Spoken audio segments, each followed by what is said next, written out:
Hello विद्यार्थियों। आज हम इस वीडियो के माध्यम से अभिज्ञान शाकुंतलम के पद्यों का अध्ययन करेंगे। इससे पहले वाले वीडियो में हमने अभिज्ञान शाकुंतलम का सामान्य परिचय प्राप्त किया था।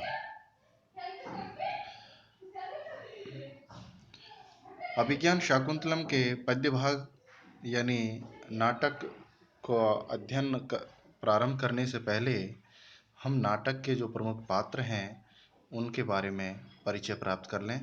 तो ये पात्र सूची है अभिज्ञान शाकुंतलम नाटक के।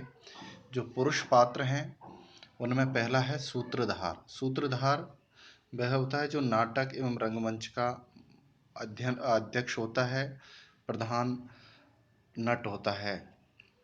दुष्यंत दूसरा पात्र है, दुष्यंत जो हस्तिनापुर का राजा है और नाटक का नायक है। सूत्र ये दुष्यंत का सारथी है। सेनापति जिसका नाम मद्रसेन है, ये दुष्यंत का सेनापति है। विदूषक जिसका नाम माधव्य या माधव्य है, यह संस्कृत नाटकों में एक प्रचलन है कि नाटक के में जो हास्य पैदा करने वाला पात्र होता है, हंसी मजाक करने वाला, तो यह हास्यकारी राजा का मित्र है विदूषक। कर्ण ये महर्षि कर्ण शकुंतला के धर्मपिता और आश्रम के कुलपति हैं। मारीच कश्यप ये देव और दैत्यों के पिता हैं, महर्षि हैं।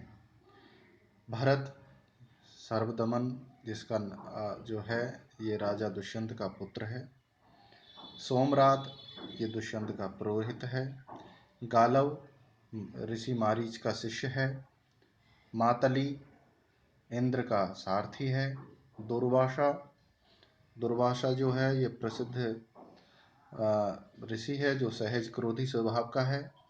वैखानस, शारद्वत, शारंगरव, गौतम, हारित ये ऋषि कर्ण के शिष्य हैं। रैवतक जो दौबारिक है ये राजा का भृत्य यानी सेवक है। करभक ये भी राजा का भृत्य है। कंचुकी जो वातायन नाम से है तो ये भी राजा का भृत्य है। वैतालिक जो हैं वो स्तुति आदि करने वाले पाठक हैं। कौशिक विश्वामित्र ये शकुंतला के जन्मदाता हैं, पिता हैं।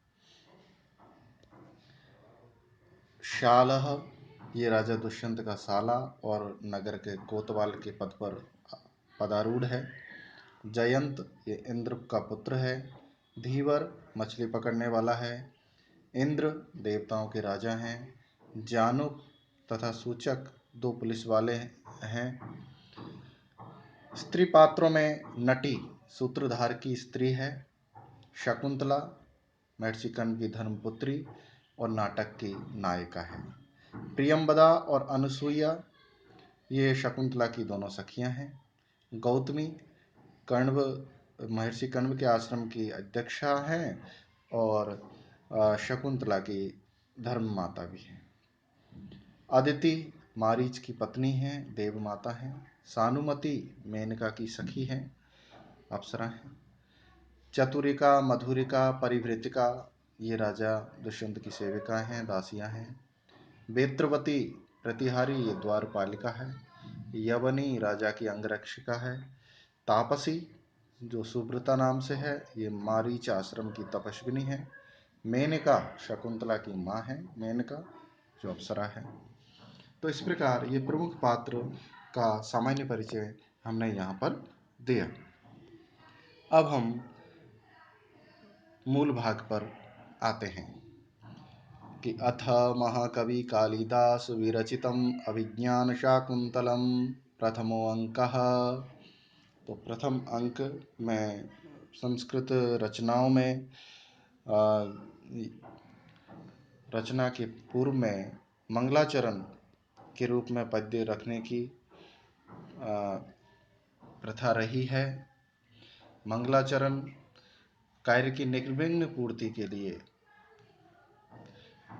प्रत्येक कवि या लेखक अपनी रचना से पूर्व अपने आराध्य देव की स्तुति के निमित्त एक पद्य या एक से अधिक पद्य की रचना करते हैं काव्य रचना के पूर्व में, ताकि उनका कार्य निर्विघ्न पूर्ण हो सके। तो यहाँ पर महाकवि कालिदास के द्वारा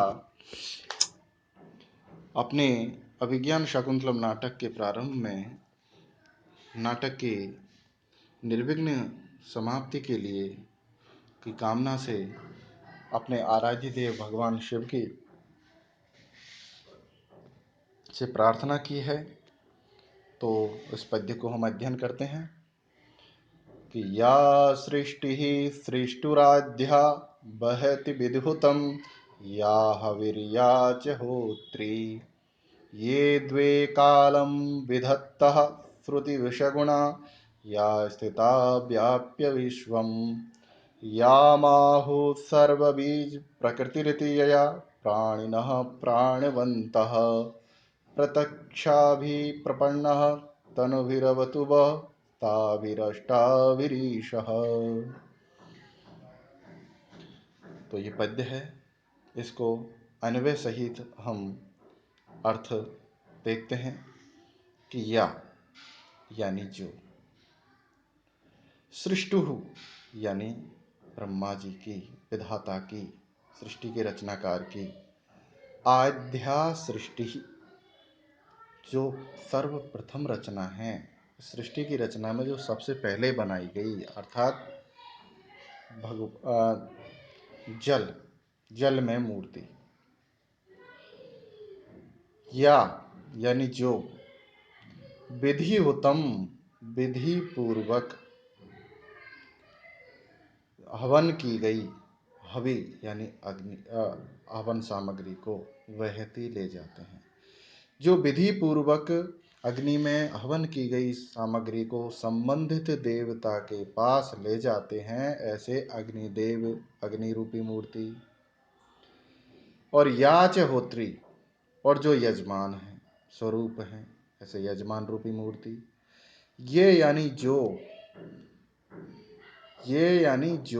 द्वे यानी दो, कालम काल को, विधत्ता बनाते हैं, जो समय को दिन और रात के रूप में दो भागों में विभाजित करते हैं, ऐसे शिव, सूर्य और चंद्र रूपी दो मूर्ति। श्रुति विषय गुणा या स्थिता व्याप्य विश्वम। श्रुति विषय, जो श्रुति का विषय है अर्थात, और श्रुति के विषय रूपी गुण युक्त है, अर्थात जो शब्द गुण को धारण करता है, जो विश्वम व्याप्य स्थिता, जो संपूर्ण विश्व को अपने में व्याप्त करके स्थित है, ऐसे आकाश रूपी मूर्ति। और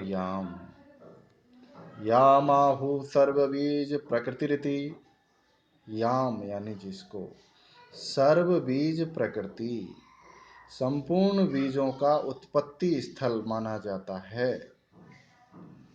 इति आहु, ऐसा कहा गया है, अर्थात संपूर्ण बीजों की उत्पत्ति कहाँ होती है? पृथ्वी में। पृथ्वी से संपूर्ण बीजों की जो उत्पत्ति स्थल है, इसलिए पृथ्वी रूपी मूर्ति। और यया, जिसके द्वारा, प्राणिनः, इस सृष्टि के समस्त प्राणी प्राणवंता जीवन धारण करते हैं, अर्थात भगवान शिव की वायु रूपी मूर्ति।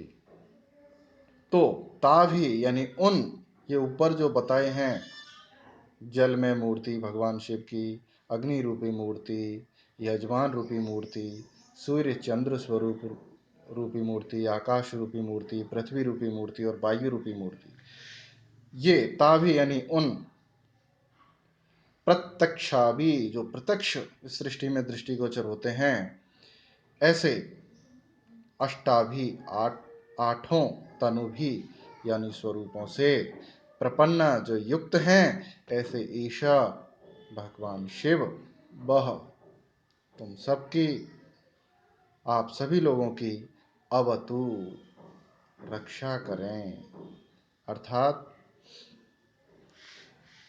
भगवान शिव के 8 स्वरूप बताए हैं, अष्ट मूर्ति भगवान शिव की यहाँ पर महाकवि कालिदास के द्वारा वंदना की गई है। उनसे कार्य की अपनी निर्विघ्न पूर्ति के लिए सभी श्रोता, दर्शक और अभिनेता सभी की रक्षा की यहाँ पर कामना की गई है।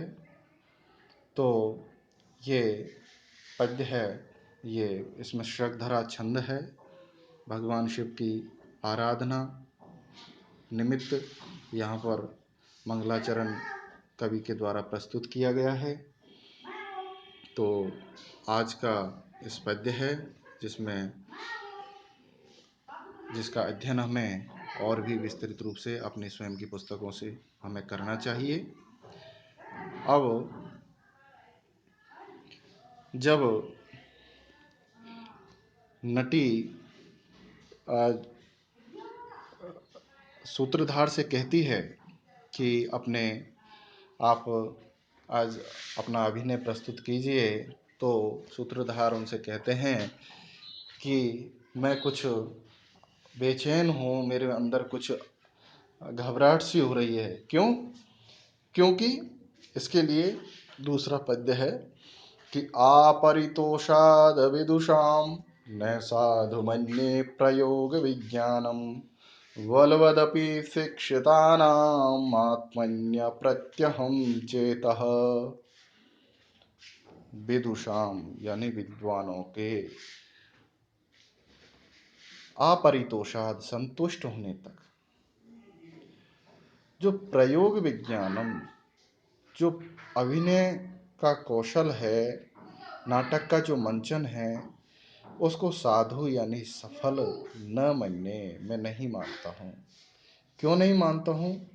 क्योंकि शिक्षितानाम, शिक्षितों का जो चेतः यानी जो मन है, आत्मनि अपने आप में, अपने विषय में, अप्रत्यहम अविश्वास युक्त होता है।